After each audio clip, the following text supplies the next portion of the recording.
Zack Snyder created DC's most underrated film 12 years ago, and we could have appreciated it a little more. Welcome to Stats In. If you're just joining us, please subscribe, and don't forget to turn on notifications bell for more video. I can't wait to see what James Gunn brings to Superman when his version hits theaters this July. Before David Corenswet, Henry Cavill donned the Superman suit in Zack Snyder's Man of Steel, which came almost 12 years ago on June 14, 2013. It was poised to become one of the biggest films of the century, but Snyder wasn't just ready to make it into another crowd-pleasing Superman film. Snyder's film was a bold attempt, which didn't impress everyone.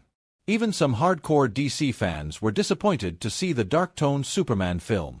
From the get-go, Man of Steel proved that it wasn't trying to play it safe in the superhero genre like the MCU films. I find it easily the best for this exact reason. When Henry Cavill first stepped into the role of Superman, he didn't give us the hopeful and relatable superhero that many of us grew up with. Zack Snyder took an unapologetically dark and gritty approach to the character, and honestly, I loved it. The trailer itself made it clear that Man of Steel wasn't taking the MCU approach and introduced Cavill as a more serious character. Sure, some fans argued that the self-contained themes hurt the film's potential as a franchise starter. But Snyder's revolutionary style became an identity for the DCU brand. The film's cold blue tones helped to set a sense of darkness. The Rebel Moon director also brought his signature action sequences to the film. The visual style of the film was unlike anything we'd seen before in a superhero movie. Cavill's Clark Kent wasn't just a goody-two-shoes powerful alien living among the Earthlings. Snyder made sure that Clark was a grounded character in his movie, and he too had his share of moral dilemmas and internal struggles. It's those subtle creative choices that made the film stand out for me. Of course, the movie brought about a larger discussion of whether Snyder did justice to the comic book character. Critics were divided over the film, with some questioning Cavill's casting in the lead role.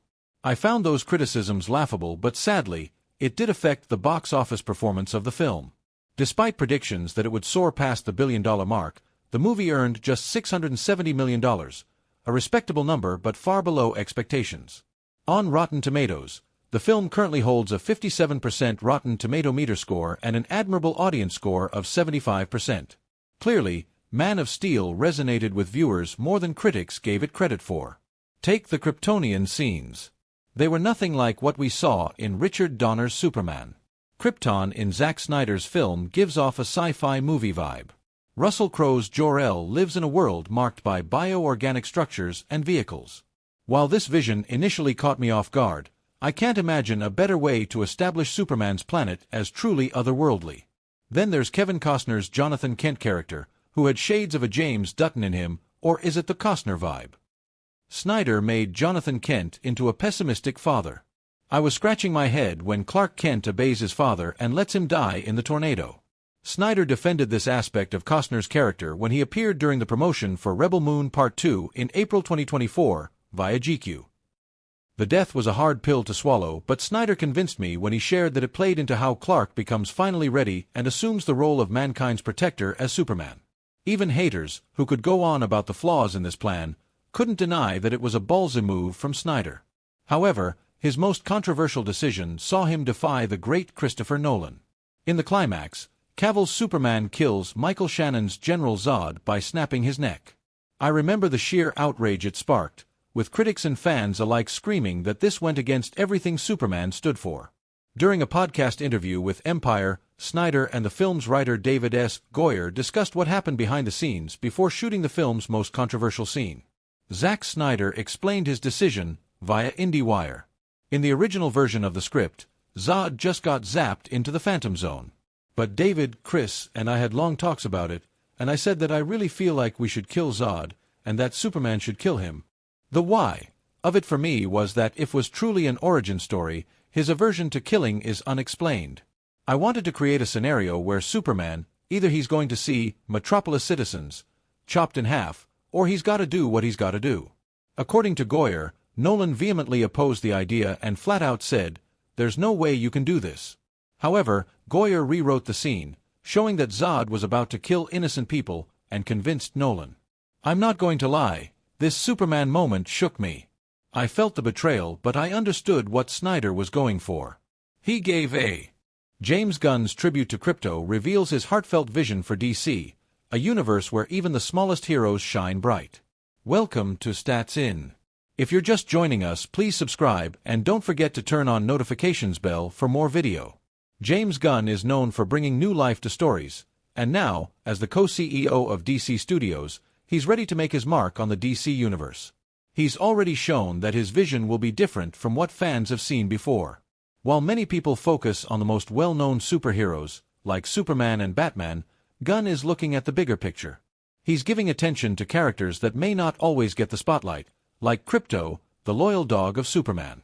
Recently, Gunn shared a special tribute to Krypto, and this simple act might tell us a lot about the direction he plans to take with DC. The DC Universe is entering an exciting new chapter under the leadership of James Gunn, who is the co-CEO of DC Studios along with producer Peter Safran. Gunn is known for his creative storytelling, and his approach stands in contrast to Zack Snyder's darker and more serious style, which defined the DCU for more than a decade.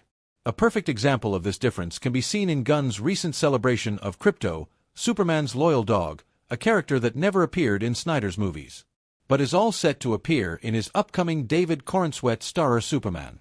In order to celebrate the same, the iconic filmmaker took to his official X account and shared a couple of pictures of the character, alongside a heartwarming caption. This heartfelt post resonated with fans because it reminded them of Krypto's important role in Superman's story. In the comics, Krypto is much more than a pet. He is a symbol of loyalty, trust, and companionship, which have always been central to Superman's character. The DCU, while focusing on Superman's complex emotions and relationships, never gave Krypto a chance to shine. By celebrating him, Gunn is showing how even smaller, simpler characters can add emotional depth to a story. He is reminding fans that the DC Universe is not just about epic battles and powerful heroes, but also about the personal connections and heartwarming moments that make these stories memorable. Interestingly, James Gunn has a long history of highlighting characters that others might overlook and turning them into fan favorites. His work on Guardians of the Galaxy made unknown Marvel characters beloved worldwide, and his take on the Suicide Squad brought humor and depth to a team of misfits. By focusing on Krypto, he is continuing this tradition and showing how every character, no matter their size or role, has something meaningful to offer. James Gunn recently revealed that Millie Alcock was his first choice to play Supergirl in the upcoming movie Supergirl, Woman of Tomorrow. This exciting announcement has made fans curious about Alcock, who is best known for her role in House of the Dragon, and her take on the superhero Kara Zor-El. The movie will be based on the 2022 comic series Supergirl, Woman of Tomorrow by Tom King, with the story adapted for the screen by Ana Noguera. The filmmaker is excited about her casting and described her as the perfect choice for the role. He shared on social media. Interestingly, Gunn had Alcock in mind for the role long before he even read the comics.